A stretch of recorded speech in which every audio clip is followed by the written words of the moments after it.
एक बड़ी खबर जो इस वक्त आ रही है मथुरा से। मथुरा में श्री कृष्ण जन्मभूमि विवाद पर आज मुस्लिम पक्ष सुप्रीम कोर्ट से हाई कोर्ट में चल रही सुनवाई पर रोक लगाने की मांग करेगा।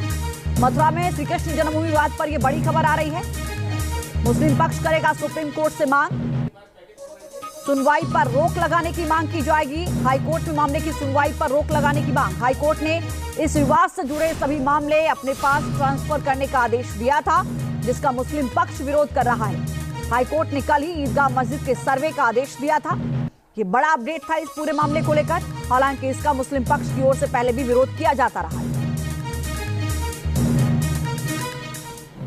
इलाहाबाद हाई कोर्ट ने मथुरा के शाही ईदगाह परिसर के लिए एएसआई सर्वेक्षण को मंजूरी दे दी।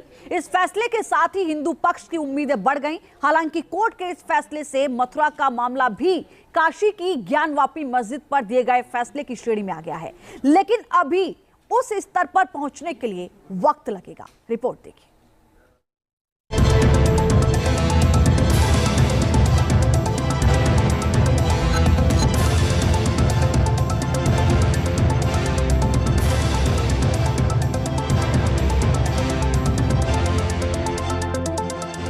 अयोध्या में वैभव उतरा, अब काशी के बाद मथुरा।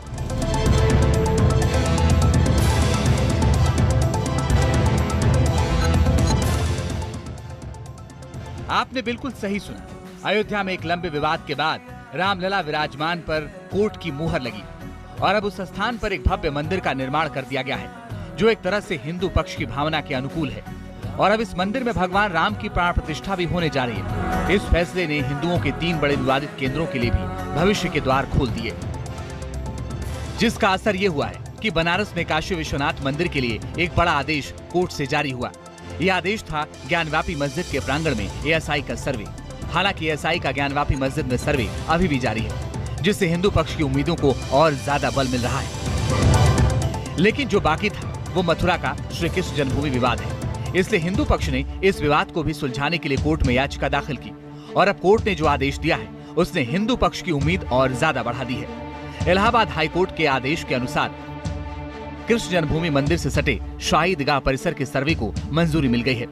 एडवोकेट कमिश्नर की नियुक्ति की मांग भी हाई कोर्ट ने स्वीकार की है। हालांकि एएसआई सर्वे कब से शुरू होगा यह अभी तय नहीं किया गया है।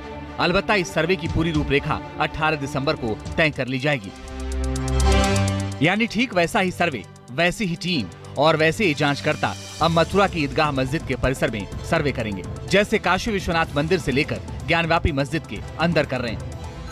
आज माननीय इलाहाबाद हाईकोर्ट ने कृष्ण जन्मभूमि के केस में जो हमारी मांग थी कि शाही ईदगाह मस्जिद में एडवोकेट कमीशन के द्वारा सर्वे कराया जाए, उस सर्वे की एप्लीकेशन को अलाउ कर दिया है।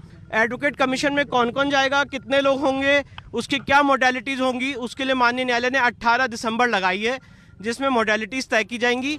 इससे संबंधित कुछ तथ्य वकील विष्णु शंकर जैन ने अपने आवेदन के साथ कोर्ट में प्रस्तुत किए थे। याचिका में कमलकार स्तंभ, शेषनाग की आकृति, स्तंभों के निचले भाग में हिंदुओं के धार्मिक प्रतीक होने का भी दावा है। इसलिए मुमकिन है कि न्याय के लिए सच सामने लाने का फैसला इलाहाबाद हाईकोर्ट ने दिया हो। जो सनातनी बार बार कई सालों से कहते चले आ रहे हैं कि ये काशी विश्वनाथ की है, वो सत्य हुआ कि नहीं? वो झूठ तो नहीं था ना। मैं आज पूर्ण कॉन्फिडेंस के साथ ये कह सकता हूं कि वही सारा सत्य हमें भगवान श्री कृष्ण की जन्मभूमि में उस ईदगाह में देखने को मिलेगा। मुझे तो ये भी बताया गया है कि उनको मिटाने का भी प्रयास लोग कर रहे हैं, पर वो मिटा भी नहीं सकते, इतने तथ्य मौजूद हैं। तो हम लोगों को ये पहला चरण है और मुस्कुराने की बारी बहुत नजदीक है। हालांकि इस फैसले के पीछे सिर्फ हिंदू पक्ष के चिन्हों का संकलन ही जिम्मेदार